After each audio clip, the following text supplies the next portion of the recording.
Uma das melhores e mais longas histórias de One Piece é Marineford.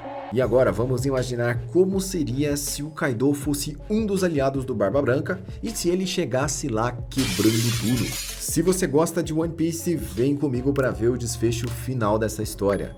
Eu acho que você gosta, né? Senão você não tinha clicado nesse vídeo. Em primeiro lugar, as forças aliadas chegariam em Marineford. A gente viu como foi épico a entrada do Barba Branca. E ele veio com seus navios revestidos de bolhas, saindo assim de uma forma submersa, chegando de surpresa na frente do inimigo. E a entrada mais épica foram os aliados do Barba Branca. Porque ele era um pirata que não queria tesouros, ele queria apenas ter uma família. Durante todos esses anos como pirata, ele fez tantos aliados que quando eles se reuniram em um lugar só, o horizonte ficou cheio de gente. Eram muitos aliados de diversos locais do mundo e todos eles estavam ali, prontos para guerrear pelo Barba Branca. As forças aliadas contariam com centenas de navios dos Piratas das Feras. King, Queen e Jack entrariam nesse combate, e voando nos céus um dragão gigantesco é avistado. Aquela figura medonha que coloca medo até mesmo nos almirantes é a criatura mais forte do mundo. Aqui, na nossa versão, aliado do Barba Branca, o homem mais forte do mundo. Veja que diferente do Barba Branca, o Kaido não está doente, ele não está enfraquecido. O Barba Branca fez tudo o que fez enfraquecido de uma doença fatal. Kaido está no seu nível máximo de fúria e pronto para enfrentar toda a marinha pelo Ace. Nessa versão, ele realmente iria para a guerra. O Shanks não iria pará-lo no meio do caminho. Ele não estaria querendo buscar treta com outros piratas, e sim com a própria marinha. Já dá para imaginar o quão épico vai ser esse combate, né? Do outro lado temos os almirantes com as suas logias, vice-almirantes contra almirantes oficiais e os chichibukais. Atuais e antigos chichibukais estão todos nessa batalha. Crocodile, Doflamingo, Boa Hancock, Jinbe, Gecko Moria, Mihawk e Kuma. Esta sendo uma poderosa força aliada da marinha. E eles também teriam que lutar contra os Piratas das Feras. Gecko Moria no passado atacou o Kaido e os dois tiveram uma rivalidade. De alguma forma o Gecko Moria escapou desse combate e conseguiu sair ileso. Mihawk estava ali apenas para testar os seus níveis de habilidade. E Doflamingo tinha negócios secretos com o Kaido, pois ele escravizava um reino que fabricava a matéria-prima para produzir as Akuma no Mis artificiais de Wano. Ou seja, desde que o Doflamingo tomou Dressrosa, ele obrigava os Tuntata a trabalhar nas colheitas de Akuma no Mis artificiais e também gerenciava o cientista Caesar Claw, que produzia o gás SED. Esse gás, ao ser colocado nas árvores, gerava as Akuma no Mis artificiais, conhecidas como Smiles. E quem fornecia essas Akuma no Mis artificiais para o Kaido era exatamente Don Quixote e Doflamingo. Sendo assim, por mais que eles fossem aliados, eles precisariam lutar. Eu apostaria que o Gecko Moria ficaria contra o Queen, o Doflamingo lutaria contra o King e o Mihawk lutaria contra o Kaido. No meio daquela batalha tão desordenada, seria impossível manter lutas mano a mano, mas no meio deles também estaria o Barba Branca e os seus aliados. Portanto, o combate seria muito mais do que épico. O Law queria ver a luta de Kaido versus Doflamingo, e ele até falou sobre isso com o Luffy. Na verdade, ele se aliou ao Luffy porque ele queria desfazer tudo o que estava acontecendo em Dressrosa, fazer o Doflamingo cair, e isso iria fazer a fúria do Kaido se levantar contra ele e os dois acabariam lutando e se destruindo. Era isso que ele acreditava. Veja que o Law tem as suas próprias razões, porque quando ele era criança ele participou da tripulação do Doflamingo, e ele ficou muito próximo do Corazon, que era um traidor, trabalhando pela marinha. O irmão do Doflamingo ajudou o Law e deu para ele a sua Akuma no Mi, a Ope Ope no Mi, que também salvou a sua vida, pois ele tinha a doença do chumbo branco, que aparentemente não tem cura, mas com essa Akuma no Mi ele foi capaz de se curar. Sendo assim, ele devia a vida ao Corazon, e o Corazon ainda salvou ele novamente, colocando ele dentro do seu silêncio, esse é o poder da fruta do Corazon, enquanto o seu irmão Doflamingo o eliminava. O pequeno Law teve que ver isso de perto, e depois ele só queria vingança. Ele queria se livrar do Doflamingo e de quebra se livrar do Yonkou, fazendo com que os dois se enfrentassem. Isso poderia até acontecer aqui, mas dificilmente os fios do Doflamingo seriam páreo para o Kaido. A chegada de Kaido a Marineford traria caos e medo. Quando as pessoas vissem aquele dragão gigantesco voando nos céus, muitos marinheiros iriam desistir naquele momento e largar as suas armas.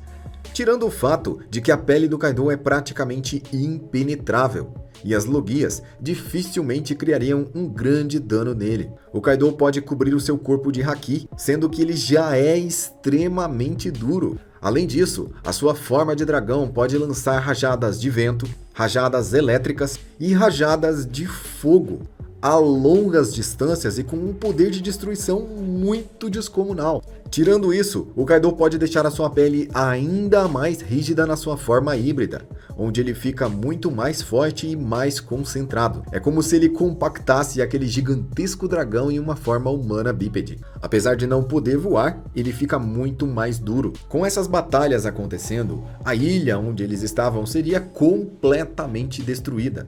Os terremotos do Barba Branca e os sopros de calor do Kaido já seriam mais do que o suficiente para acabar com todo o cenário. Eventualmente, a marinha também seria totalmente destruída nesse dia, mas eu já vou falar sobre isso.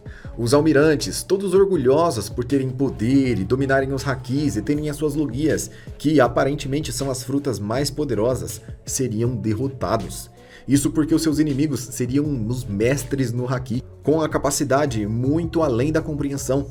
E não podemos esquecer o caos que o Queen iria causar com as suas balas de Onis de gelo. O Queen espalharia a sua praga entre amigos e inimigos, e faria aquela batalha que já é um caos se tornar um verdadeiro inferno. Os almirantes iam fazer frente e com certeza fariam com que muitas pessoas fossem feridas, mas eventualmente eles seriam completamente derrotados.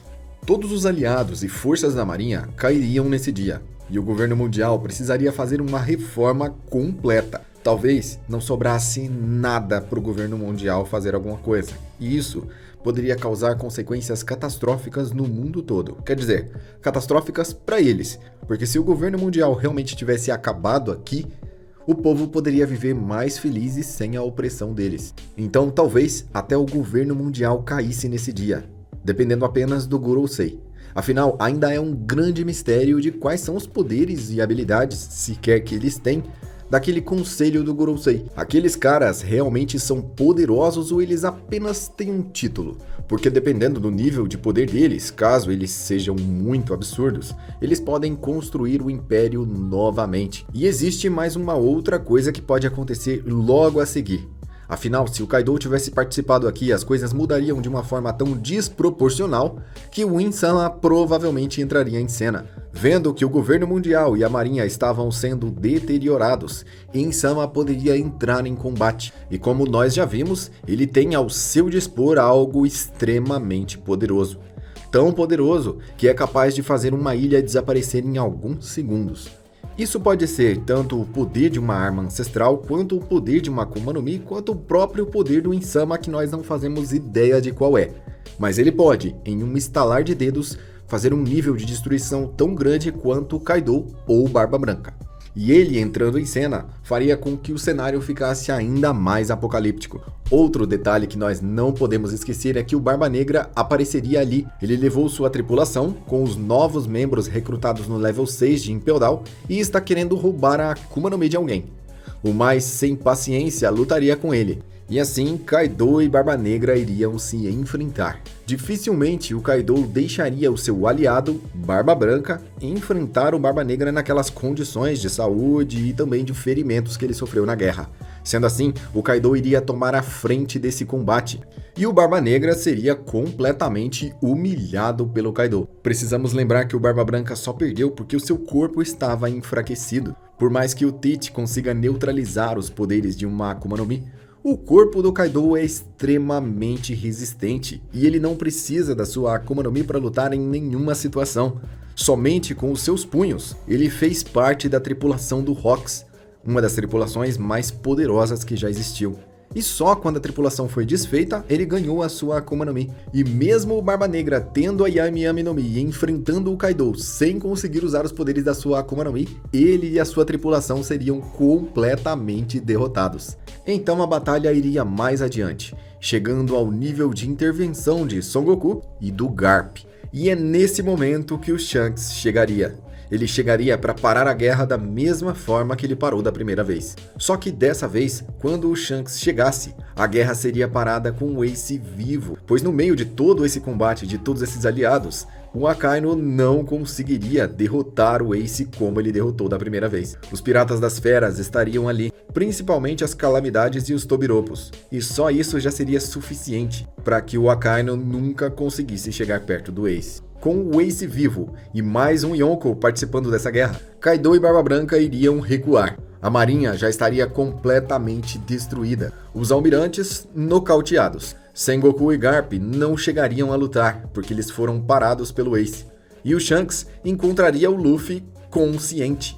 No meio de toda essa loucura, o Luffy não perdeu a sua consciência, porque ele não viu o Ace morrer, então eles se encontrariam mais cedo. Isso não seria tão legal, mas pelo menos todo mundo conseguiu salvar o Ace. E outro fato que ocorre aqui é que o Luffy nunca ganhou a sua cicatriz em formato de X, afinal, foi pelo golpe do Akainu que ele se feriu. E pouca gente se lembra ou sabe, mas o Jinbe também ganhou uma grande cicatriz esse dia. Então, nenhum dos dois ganhou marcas de combate nesse dia. O Ace, que queria se vingar do Teach, ficaria satisfeito ao ver o seu aliado Kaido o eliminando. E assim, o legado do Barba Negra ia acabar mais cedo, quase antes de começar. A fruta Yami Yami no Mi ficaria disponível novamente para outra pessoa, porque quando um usuário de Akuma no Mi perde a sua vida, a Akuma no Mi renasce em outro local. E sendo assim, outra pessoa poderia eventualmente comer a Yami Yami no Mi. Quem sabe o Zoro. Por falar nisso, eu já coloquei essa Akuma no Mi no Zoro, no vídeo que eu coloco uma Akuma no Mi em cada Mugiwara que não tem. Para ver esse vídeo, eu vou deixar ele aqui no card para você ver na sequência. Lá eu escolhi a Akuma no Mi perfeita para cada um dos chapéus de palha. Confere lá. E se você gosta de One Piece e veio até aqui, eu não vejo motivos para você não se inscrever no canal. Se inscreva para você receber novos vídeos. Eu sou o Joel, eu vou ficando por aqui e até a próxima.